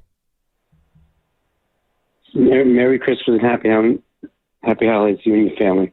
You as well, Mitch. Thank you. Merry Christmas, Mitch. I know the injuries took a big effect on the season. First round, we going wide receiver or get a defensive lineman? Thanks for taking my call. I don't think you need to go wide receiver because in theory, you have Ricky Pearsall there. If you're right now, Sterling, in theory, right now he's got to line up right first. Oh, jeez. Right now, if the Niners draft, they're not set yet. They're going to be in the early teens right now, probably somewhere in that 11 to 15 range. Right now, if I'm looking at what the 49ers need and what they use that first round draft pick on, Sterling, I'm a big proponent or big believer that you win football games in the trenches. And if the 49ers are going to go anywhere, I think you either need to beef up that offensive line, get a legitimate left tackle to replace Trent Williams with. If you do decide to move off Trent Williams this offseason, that's $21 million for a 37-year-old left tackle right there. maybe you move off of Trent, and then you're looking at a left tackle, or maybe you do keep Trent, you go with a right tackle, and maybe move off Colton McKivitz, which I don't care that Colton McKivitz has let up only one sack all year long. Colton McKivitz looked like Colton McKivitz today, and that's not a compliment. Bull rushed into a batted ball at the line that would have given Kittle a touchdown today. Listen, the only reason Colton McKivitz given up only one sack this year is because Brock Purdy has been able to escape a lot of these sacks that McKivitz would have been giving up. So I think that's your first priority there is you got to beef up that offensive line, or you know what? 49ers have been on this never-ending struggle to find a pass rusher opposite of Nick Bosa. I think that's where you go in the first round. But I don't know, Sterling, where are you at in terms of the 49ers' first-round pick, which is now the biggest thing that we're going to be talking about here for the next few months? If you're going to pay Brock Purdy, you got to protect Brock Purdy. I always go back to what Kansas City did after they lost against the Buccaneers in the Super Bowl. What did they do? Went and drafted Creed Humphrey, went and drafted Trey Smith, went and go and signed Joe Thuney. They went out to make sure they can protect their quarterback, but also improve the interior. You want to move defenses around again. You want to be this scary front of Trent Williams and Dominic Pooney and 3 other guys that hopefully are new guys next year. You want to be able to dominate on the ground again. You got to fix the trenches, but also, more importantly, fix the interior. Aaron Banks, which I hope he gets healthy, and I hope he isn't hurt too seriously, but you got to get a new left guard. Mm-hmm. You got to get a new center. Jake Brendle's been terrible. Jake Brendle, I mean, that guy is so undersized. I remember the first time I saw him before the 2022 season, you see the entire offensive line. First off, he was standing next to Spencer Burford, which I don't care how big you are. You're going to look small standing next to Spencer Burford. Burford's a big dude. Who held up pretty well in emergency left tackle duty, a position that he's never played before. But that's a very undersized center there. The fact that he's held up as long as he has is pretty impressive, Jake Brendle. But yeah, the chickens have come home to roost for him. Well, the unfortunate part is they're walking into a draft class that doesn't really have any great centers, so you're banking on either a tackle, an edge rusher, or a guard. And I know Niner fans, their eyes may be towards the draft. That's a long ways away. You have college football playoffs have to still be played. The bowl games have to be played still. The combine hasn't taken place, obviously. So it's a long ways away for sure. But, like the Niners, they have so many clear cut, this is an area we have to improve upon today. And if you watch the game today and you're leaving it saying how do we restore the San Francisco 49ers to who they once were last year or 2 years ago, obviously getting healthy is a major part of that. But more importantly, you have to be able to get a new left guard and a new center. Banks and Brendle have been terrible all year long. I was hoping Ben Barch could play out the rest of the year. He unfortunately got hurt. But this offense operates from that interior offensive line, pulling guards out, picking up stunts. They just can't do it this year. And Pooney's been great, awesome. Hopefully you get Trent Williams back next year. But you have to get Brendle and Banks out of there and get a new center and guard. You do that, you will see the wonders Kyle Shanahan can do. You want to see the genius again? Get a new left guard and center on that offensive line. You want to see Brock Purdy be Brock Purdy again? You get that offensive line beefed up for him. You're going to see him have plenty of time to throw. You're going to see guys get open again. He'll use his legs and we'll all say, oh, we forgot how great these guys are in San Francisco. There you go. You get a quarterback can only be as good as the offensive line in front of it. That's very well said, Sterling. We're going to hit another break here. I think we'll go another half hour here before we call it a night. Maybe we'll hear from Kyle Shanahan on the other side. We definitely need to talk about Jake Moody and Ricky Pearsall, both of them making a lot of headlines in this game for most of the wrong reasons. Ricky Pearsall was a lot of good, then a lot of bad. Jake Moody, just a lot of Jake Moody. More of your calls on the other side as well. 888-957-9570. That is the number to call in. You can also get us on the text line with that same number. Love to hear from you there as well, such as the 650 saying that Brock isn't elite, so he shouldn't be paid as if he is. That's a pretty simple, straightforward way to look at it there, 605. So more of that on the other side. A little bit of Shanahan, a little bit of Ricky Pearsall, a little bit of Jake Moody, a lot more Sterling Bennett, 30 more minutes of myself.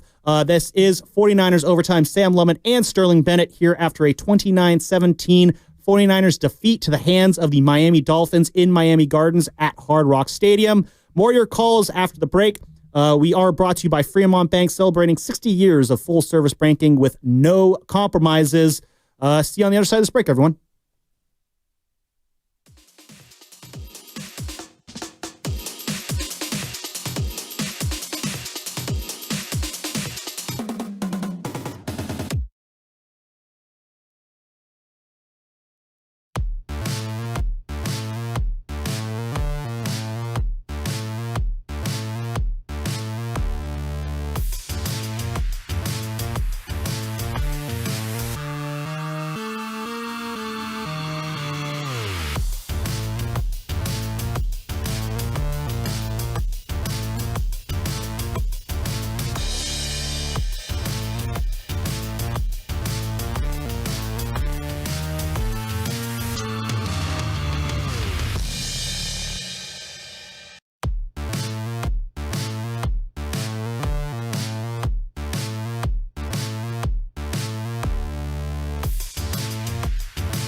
957-9570. Overtime continues now. It is 49ers overtime. Sam Lubman in for Mark Grandy and Kyle Madsen. Sterling Bennett is still here. That was Jim Nance's call of Devon Achan's 50-yard touchdown run at the end of the game. Devon Achan finishes with 34 fantasy points today, in part because of that run. So if you were going against someone who had Devon Achan, in the 95-cent the game fantasy league, Devon Achan is owned by one Lucas Alexander, our director of sports. Wow. He's putting up 161 points today, in part because of that. A lot of high-scoring games in these fantasy playoffs. Sterling, how's your fantasy season going? It was going good until I had to play my wife this week in the playoffs. That's brutal. She beat me last year in the playoffs, and she's beating me by just under 60 points. I am supposed to lose by over 50 for the second consecutive season. She had Brock Purdy, who had 2 touchdowns today. She had Jahmyr Gibbs. She had Devon Achan. She had Jamar Chase. So you got to play all the worst ones. No, it's not been good. In one league, I'm in the playoffs in one league and had a 200 bomb dropped on me because the guy I'm going against had Saquon, Bijan, Jane Daniels, Chuba Hubbard, and the Atlanta defense. So I got thoroughly kicked in there. In a consolation bracket I'm in, though, I did drop a 200 bomb on that guy. So that went well. But in our 95-7 the game league, unfortunately, your boy here is going to be finishing with the Sacco. I will be in last place here after today. So that's I'm feeling a lot of pain and sadness. So you're not now. getting the Shiva? Is that what you're saying? I am not. No, I am getting all of the sadness. Luckily, we don't have any punishment here at 95-7 the game. Oh, okay. Oh, that hurts so bad. It should be to have to watch the Niners offense in the red zone all year long. That's what the punishment so I've already pre-suffered then. So I already had my punishment already. We all had our punishment in that case. But no, next year there might be a punishment for whoever finishes in last place. It was Spadoni last year. It's myself this year. Hopefully it will not be me next year. Who it is right now, though, it's Eric in San Francisco, who's got some thoughts on Brock Purdy and Dak Prescott. So let's go out to Eric. Eric, what do you got for us when it comes to Brock Purdy and Dak Prescott? Once we get you on here. There we go. Hello? There we go. Hey, what's going on, Eric? Hey, guys. Hey, what's going on, guys? Yeah, I just wanted to pose this question just because I went to school in the South, and, you know, I'm a child from the 80s, so there weren't as many, you know, there wasn't the Texans and all the extra teams. It was kind of like the Cowboys and the Oilers. Anyway, a bunch of my friends from college are Cowboys fans. I'm sorry about that. And I'm just wondering, if is Brock Purdy Dak Prescott? And if so, I know a whole bunch of my friends who, when they went through the multiple franchise tags, were like, Jerry's wrong, we need to pay him. And now that they've got basically 3 players locked in at huge money, including Dak at the top of the market at 60, and I'm not saying Brock would get 60, but that basically that they're hamstrung and they feel like they can't build the team going forward. Like they're wondering, are we trading Micah Parsons in the offseason? Because how can we pay Parsons and Prescott and CeeDee Lamb? And now we've got Ayuk, who we can't get rid of because of his knee. And I'm just wondering, if Purdy is Prescott, is it prudent from a team-building perspective to spend the money on him? I'm not sure I know where I would pivot. I'm just asking, if Purdy is Prescott, and obviously Purdy's done way more in the playoffs. I understand there is a difference. But I'm just saying, you know, Dak Prescott was number 2 in the MVP last year. Purdy competed for the MVP last year. They both have a similar types of games, but they may not be able to get you over the hump. And is it better if the ultimate goal is to win a Super Bowl I'm not sure I know the answer. I'm just posing the question of what you guys think of that potential Purdy-Prescott comparison. And if that comparison is apt, whether that increases the hesitation, whether to pay him that kind of $50 million, which would take up about give or take 20% of the cap once it's fully vested in terms of, obviously the first couple of years it would be discounted. I don't know the answer. Eric, I hear what you're saying here. I think, it's just one of those situations. Yeah, those comparisons, they're always going to be there.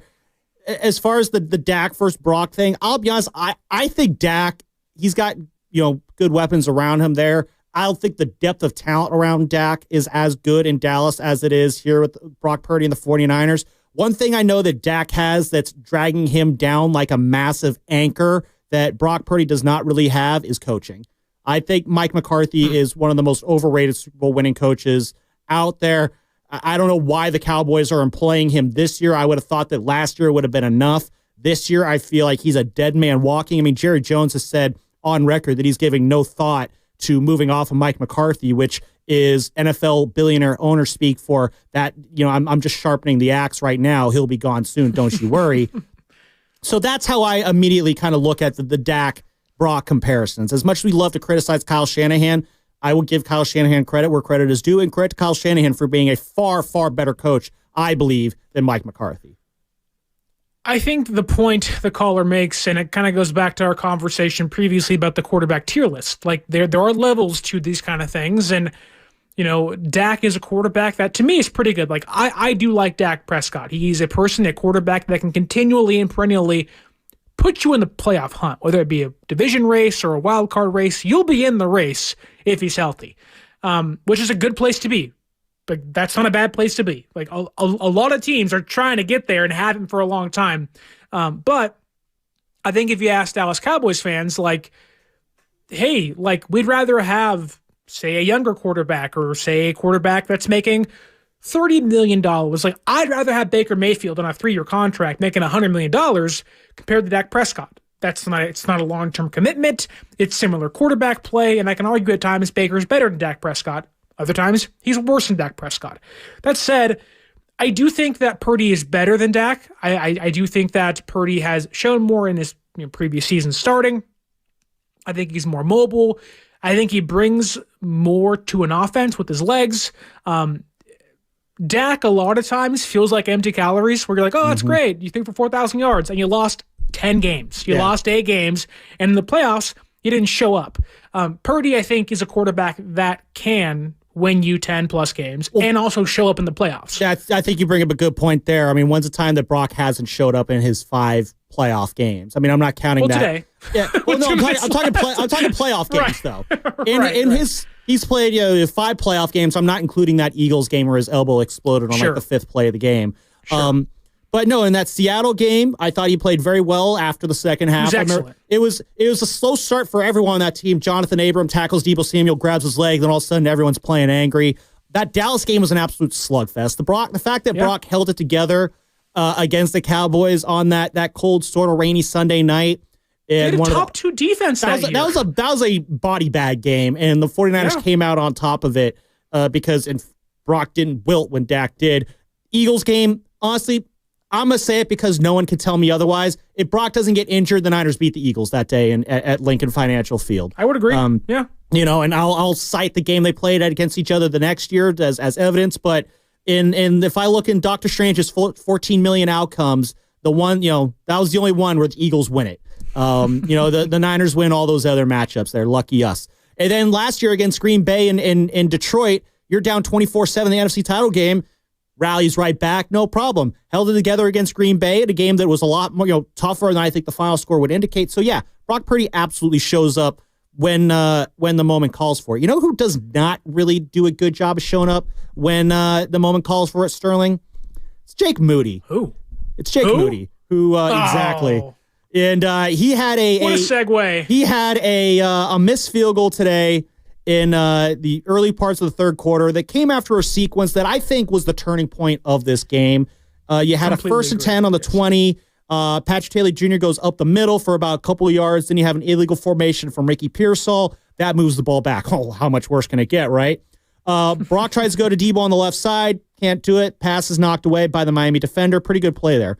After that, 2nd and 15. Brock scrambles for 8. O-line doing some good blocking there. Even Colton McKivitz had a good block there. And then, of course, Brock hit Deebo over the middle. Big 16-yard game, but another Ricky Pearsall illegal formation. That led to the ball to Kyle Juszczyk on 3rd and 13 that he shorted. Then Jake Moody missed that field goal that we heard on the rejoin here. And that was just, that was a 40-yard field goal, I believe. They're kicking that from the 23, move that back 30, so it's about a 40-yard field goal there. Jake Moody has to hit that kick. Kyle Shanahan kind of agrees with me. I mean, it wasn't good out there missing that kick. I don't know exactly what happened on the snap and the hold, but that's one he's got to make. Simply put, that's a kick you got to make. And 49ers fans have lost their patience with Jake Moody. My girlfriend despises Jake Moody with a passion. She's texting me, just losing her mind about it. It's like, oh, she was watching a little bit behind, so my phone starts blowing up. I'm like, oh, I guess she got to the Jake Moody missed field goal. Jake Moody, though, I feel like if Jake Moody was left in South Beach and the 49ers just decide not to kick field goals for the rest of the year, I feel like 49er fans would absolutely be okay with that at this point.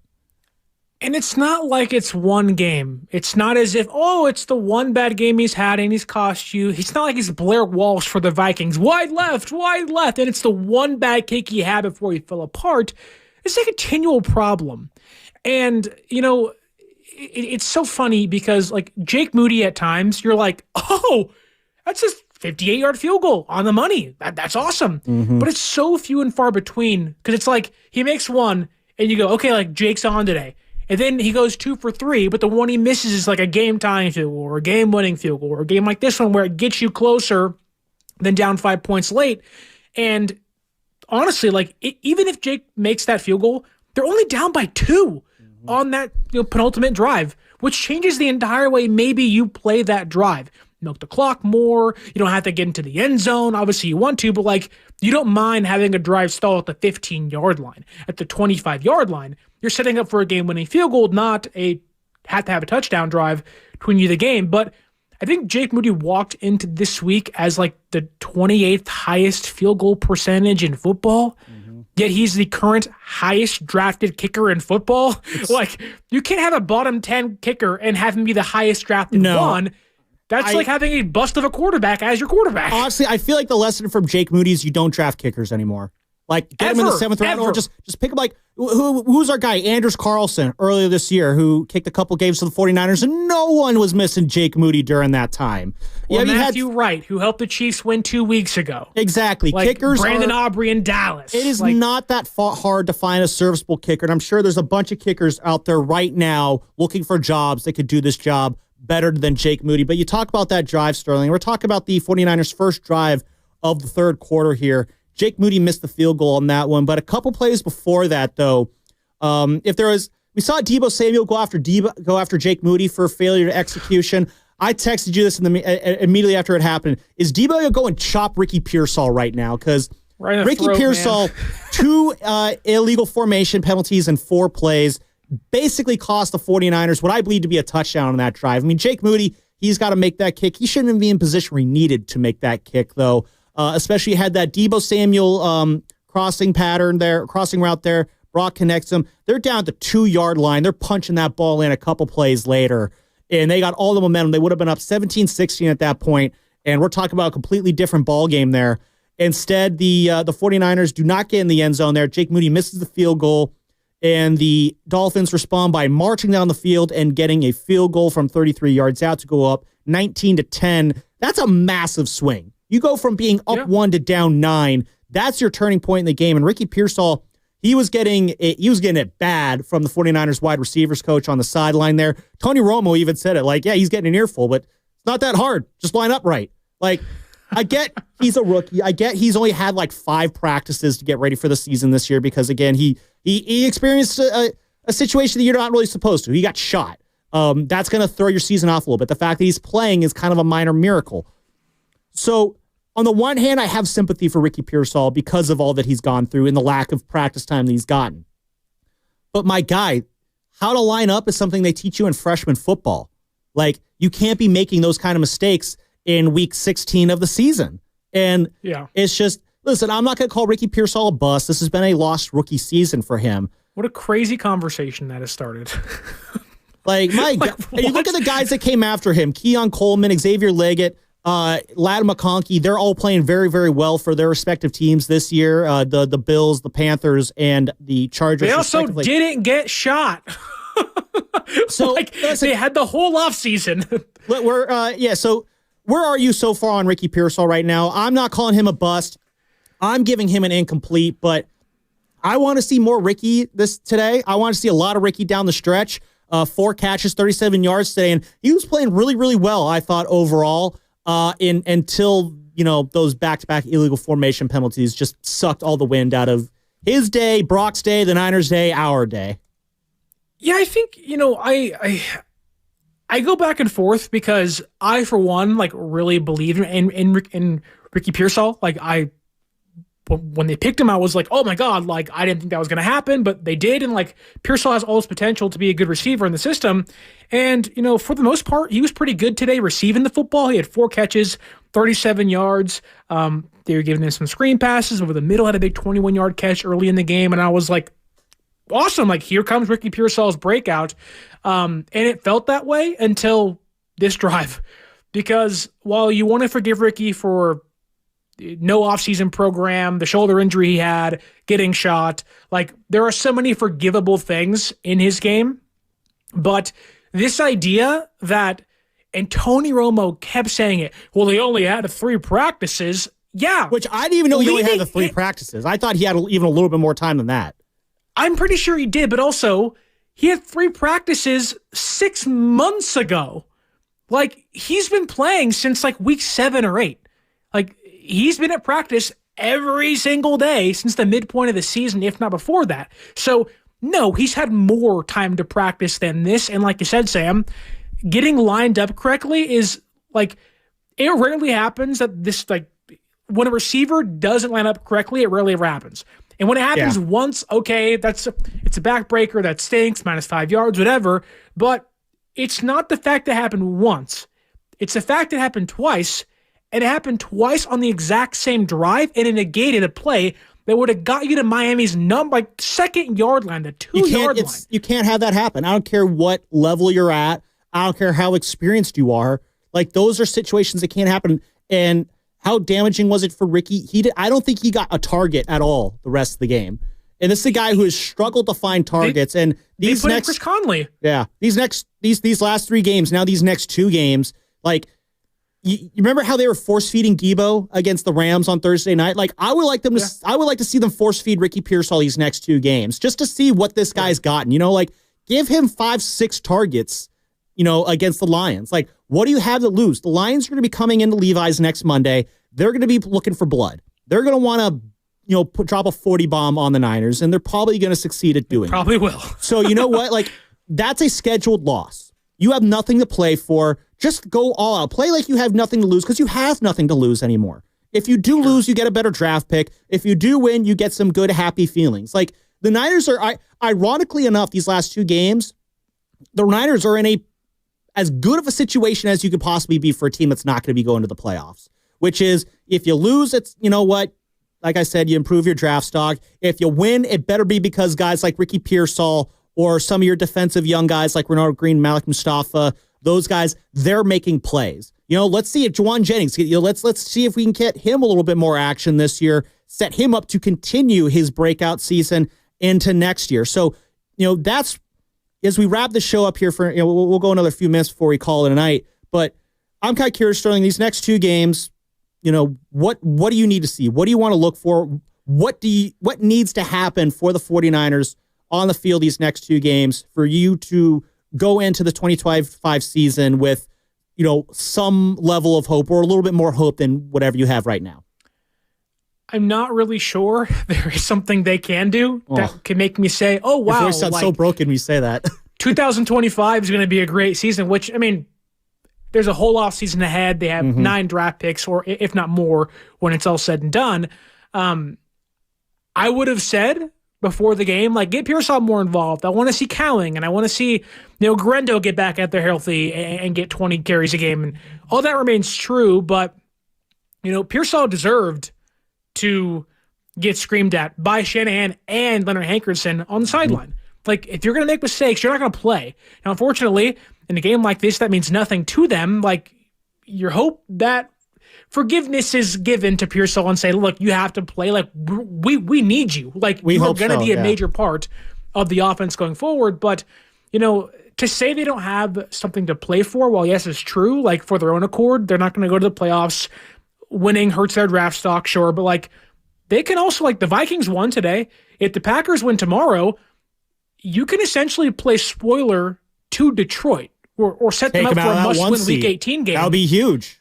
Yeah. And so it's like, I get it. Like, season's over with, wrap it up, whatever. But, like, there is a world where, let's say you shock Detroit. They come into your place, they're playing cocky and arrogant, and you smack them in the mouth. And that's like what the Ravens did to San Francisco last year in week 16. It was like, oh crap. Like, we didn't expect that to happen. Yeah. I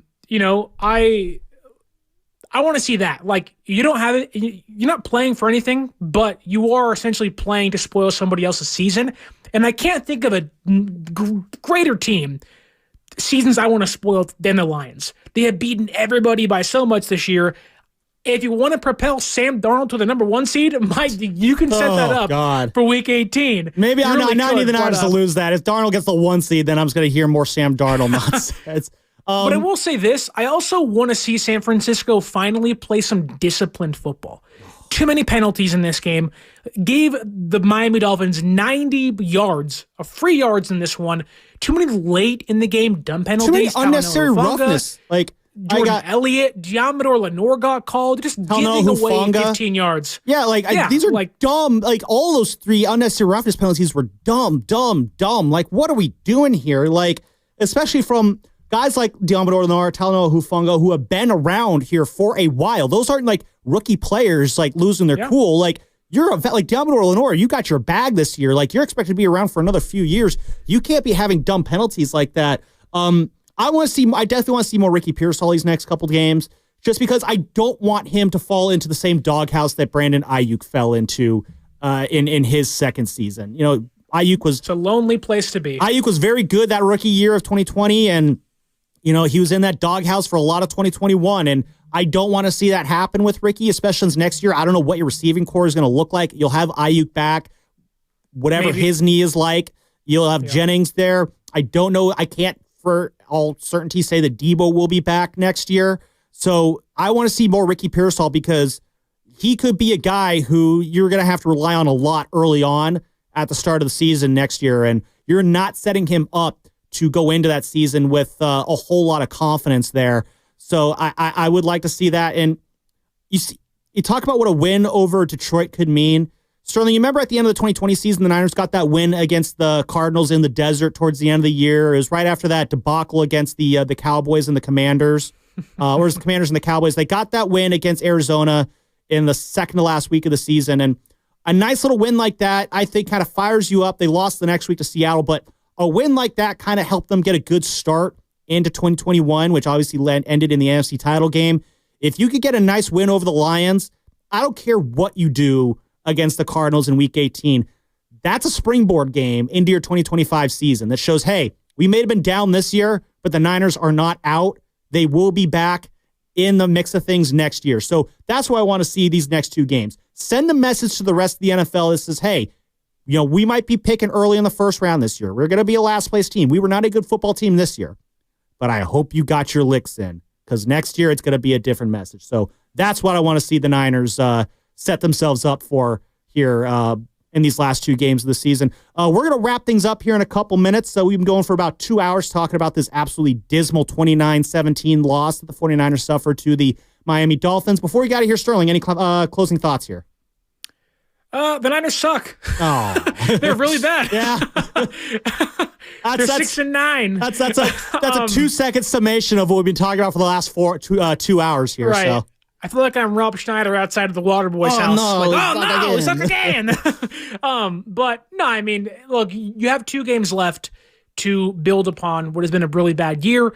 Does 8 and 9 matter to you? I have no idea, but I think, if anything, like, you are playing for pride. Sure, you're playing to spoil somebody else's year, as in the Lions, but also take this as the final 2 games of a rookie quarterback season, but apply those to Cowing, Pearsall, Mustafa, green. The year wasn't great. That sucks, but you're hoping that they can turn the corner late and give you a brighter future next year. All right, that is Sterling Bennett. I am Sam Lubman. This has been 49ers Overtime. No Mark Grandy or Kyle Madsen today, but we soldiered through regardless. Niners lose 29-17 to the Miami Dolphins at Miami Gardens, at Hard Rock Stadium in Miami Gardens. It's the fun fact, Hard Rock Stadium, not actually in Miami. You got to go about 45 minutes north, pending traffic to get there. Went to a lot of Miami Hurricane games at Hard Rock Stadium, which great atmosphere, Hard Rock, I got to say.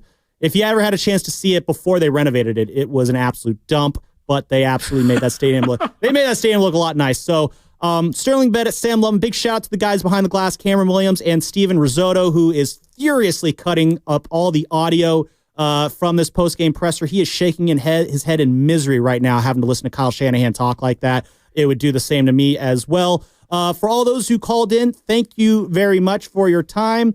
We will be signing off now. So again, one last time, the 49ers fall to 6-9 on the season. They lose to the Miami Dolphins 29-17.